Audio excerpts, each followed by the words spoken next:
as you're gearing up to step back into your normal life, if you haven't already done that, I thought I'd just give you 5 quick little triggers, just reminders that are so simple. But these are the 5 things that I personally did when I first got kicked out of my house. Some of you know the story. My mom was a very powerful woman.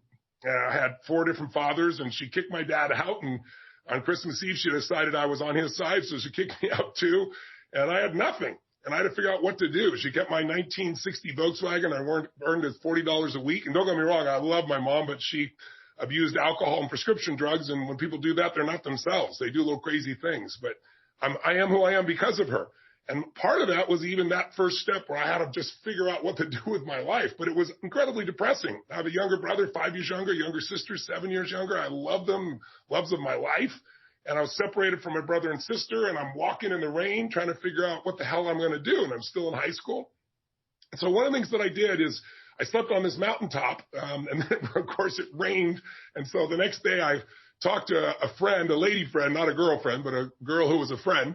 And her parents let me stay in their laundry room. And I remember I was so depressed. I don't know if you've ever been to that place where you're like wondering why you're even around or whether you should be around. It was a pretty brutal time.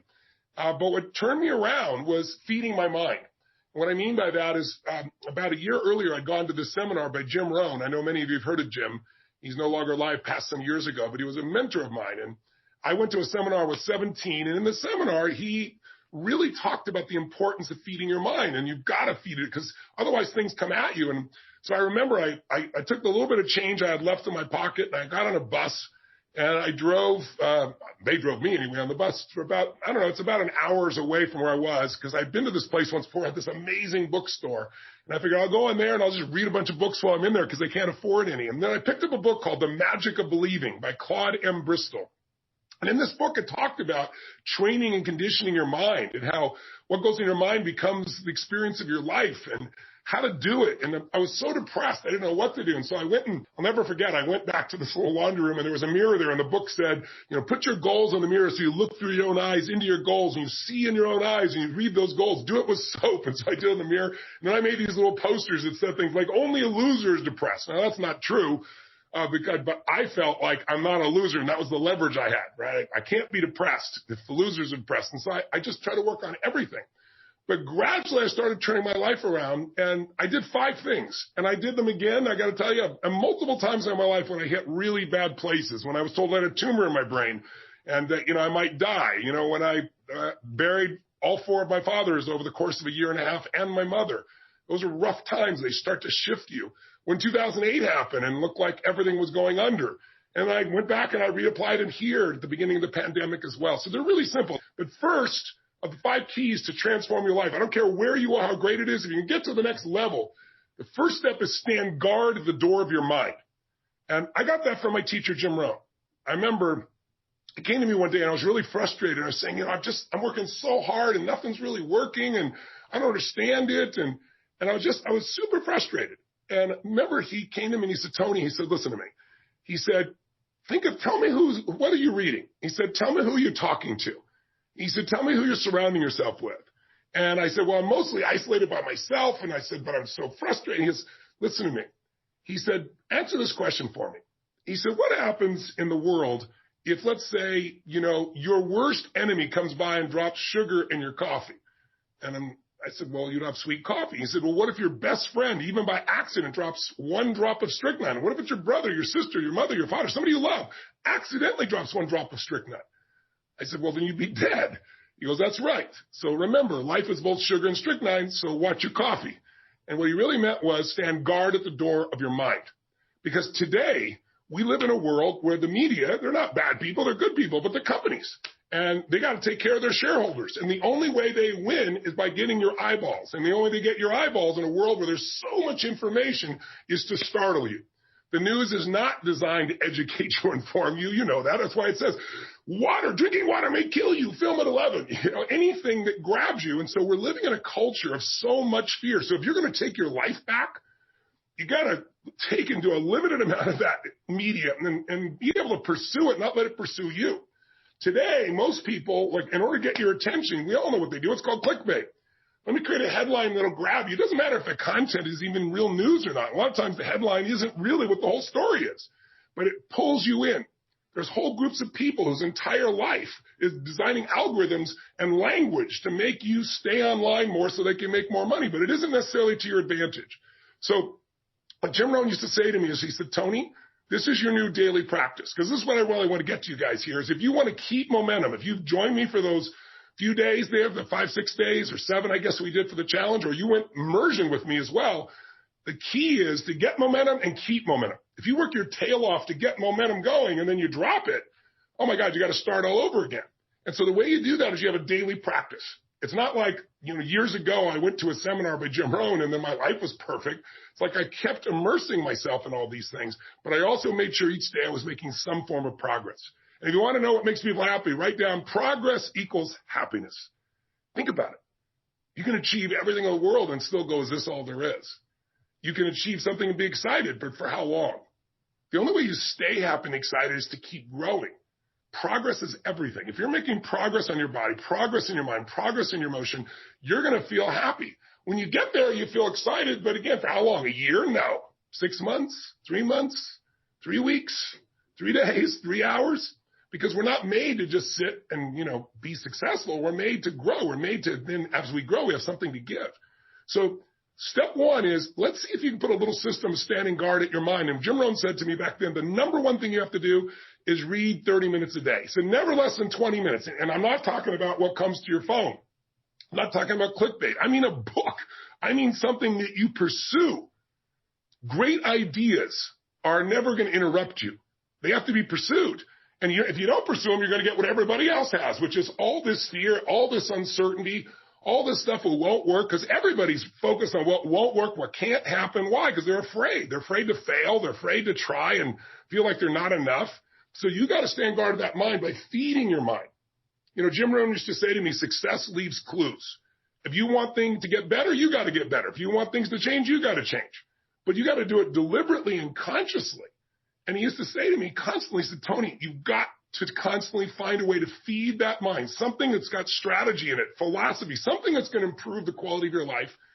And if you really learn it, you can help the people you love with the things you learn. And so I got hooked. And so I decided I'm going to read a book a day. I took a speed reading course, and I didn't read a book a day, but I read 700 books over the period of 7 years, all in the area of philosophy, physiology, emotion, the things to me that mattered most. And what I really try to do is each day try to use something I learned, not just read, not just let my learning lead to knowledge. Jim used to say, if you let your learning lead to knowledge, you become a fool. If you let your learning lead to action, that's when your life changes. So I started being aware of who was saying what I was taking in. Jim used to say, success leaves clues. If someone's successful, they're not lucky. They're doing something different than you. Figure out what they're doing different. And he said, the first thing is find out what they're reading. He said, I remember he said to me something funny. He said, find out what poor people read and don't read it. And when he said poor, he didn't just mean financially poor. He meant people that were unhappy, people that had no sense of meaning in their life, people that were financially strapped because they weren't managing to add value to other people, people that found themselves not taking care of their relationships, their body. Poor isn't just money. Wealth isn't just money. It's emotional, spiritual, everything. He said, so find out what successful people do, what wealthy people read, what happy people read, and read that. Feed your mind. So step number one is every single day, you got to do something to feed your mind. And if you do that, if you just made that habit, say even 5 days a week, I swear to you, it'll change your life. But again, not what comes to you, what you pursue. Something that has real value, a strategy that can change the game for your business or your life, a philosophy that can make you more fulfilled or happy, a way to make a difference for the people you love. That's a daily sought out practice for me. Started when I was 17. I'm now 61. That's why I have the privilege to be able to work with so many people. But most importantly, I've applied these things to me, so I have the life that I want. I don't have a life that I'm promoting to other people. So that's number one. What's number two, real fast? If you really feed your mind every day, feed and strengthen your mind with a 30-minute practice. And by the way, I started out reading all the time, but then I realized I was in my car all the time in those days. And I was like, I'm going to turn this to a university on wheels. And I'm old enough to remember cassette tapes, and probably most of you don't even know what the hell I'm talking about. Not reel to reel, but little cassette tapes. We didn't have where you could put 10,000 songs in your phone or go to YouTube and have a million different videos you can watch over and over again. And the value for me on that, quite honestly, was that I had to pay for this stuff, so I had to value it and really use it. Like when you part with a certain amount of money, and in those days, 6 1-hour cassettes and a couple workbooks was like $300. It was like the standard offer. And I remember I went down to this place called Knight Education, Knight like with a sword, and a shield, Knight. And it was this Jewish man, beautiful man named Mario that I became friends with. I was a little 17-year-old kid, my little pot belly. I was fat. And I drove all the way downtown LA, be about in those days like an hour and 20-minute drive. And my little old Volkswagen with no reverse, park on the hill so it wouldn't, so I could get out. And I got to be friends with this man. And he had collected, this is how old it was, all these albums of some of the great motivational speakers and psychologists and psychiatrists and business people. And then gradually those things got to actually to cassette tapes. And so he had all these things, and I'd say, like, what's the most valuable thing? He said, well, what do you want to work on? I said, well, my body and my emotions and my mind and my spirit. He was like, you want everything. And he'd say, okay, let's start with this one. And I'd take $300. I was making $40 a week as a janitor. So this is literally the money I'd save, and I'd absorb it. And I'd be like, I can't afford this. And I'd be like, well, I can't afford not to. Because unless I get these answers, I'll still not be able to pay my basic bills. I'll still be struggling. So that was one of the smart things. I invested in myself. And so I'd go down, and because I invested $300 in 6 tapes, I remember Jim Rohn said, repetition is the mother of skill. You hear something once and you kind of understand it. Hear it again, you kind of feel, you hear it enough. He said, listen to stuff every day until pretty soon the things I was hearing in my head were these new thoughts from brilliant people instead of the old thoughts that were basically whatever I'd been around before. And it changed my life. It started to shift me because I fed my mind. But then number 2, you got to every day feed and strengthen your body. And you got to do something even in the middle of COVID, if it's still there, even if it's lockdown, because if you don't take care of your body, it affects your mind, doesn't it? I mean, think about this. What is it that screws up everybody's life? Fear is the number one thing that keeps people from doing what's necessary. And anger and rage, while it can mobilize us, if it becomes part of your life on a regular basis, it destroys it. So how do you balance that out? Well, fear, anger, they're both physical, aren't they? Think about, what do you feel like if you're really, ever been so afraid that your throat got really dry, or you feel this feeling in your gut, right? That's physical. Courage is also physical. Again, courage does not mean you're not afraid. Courage means you're afraid, but you do it anyway, right? It's a way of being in your body. So one of the things that I started doing early on is understanding, and those of you who spent 4 days with me, you know day and night, because we did it, and it's in your body still, how to change the way you feel instantly by a radical change in your body. And so I really want to recommend you do something at least 5 days a week. First thing when you wake up in the morning, it doesn't have to be an hour workout, even 30 minutes. It can be something as little as 5 or 10 minutes. There is not a day when I wake up, I've shared with some of you this already. First thing I do, I go outside, and if I'm lucky enough to be at one of my homes anyway, I have homes in different parts of the world because I've traveled the world and done this. So I'm very fortunate, but I have a cold plunge I've installed in every one, 56 degrees. In my home in Sun Valley, Idaho, I don't have a cold plunge. I don't need it. I walk through the snow in the winter, and in the summer I walk through the grass, and I get in the river. And literally the river is usually about 39 to 42 degrees, to give you an idea. Every cell in your body is moved. The blood rushes through everything, right? And I do it for 2 reasons. There's never a day I look forward to doing it. I don't go, oh, I can't wait to go in there. I do it, number 1, because it transforms your body. The blood flow, the lymph flow is unbelievable from a health perspective. You just go in for a minute. Pop out, it's like a different world, right? I don't care what it is. Or you could take a freezing shower would be the minimum way you could do this if you couldn't do this. But it's about changing your body so radically, and it's also about developing a simple daily discipline. It's like I don't negotiate with myself. I tell my brain, I don't go, oh, wait, I'm not ready, or let me count to 10, or maybe I'll do it tomorrow. That pattern of thinking is what destroys most people's lives and their dreams. You can settle for a life like most people have, or you can create your dreams, but to do it, you need to be able to push yourself. So you need to train yourself in little ways. Or it could be just going and lifting weights, and you're going to do like 10 minutes of pushing yourself, or a sprint, or a really fast walk, anything. Because when you get your blood pushing, when you push beyond what's comfortable, it develops this determination inside you, this sense of will that you will then use everywhere else. I always say if you discipline yourself in one area of your life, you're going to be able to do it even more in other areas. You get momentum. Momentum is everything. So if you train your mind, great, but you got to train your body as well in some way. And I don't care, again, if it's 5 or 10 minutes where you really push yourself or a full-blown workout, it's got to get there, because when you do that regularly, you're going to find yourself having a better mind. The mind and body can't be separated. They're completely connected. You work on both of them, you're going to have a different world, and you're not going to be shut down. And when other people are like, oh, it can't be done, just move. I'll handle it. It's a different way of being, isn't it?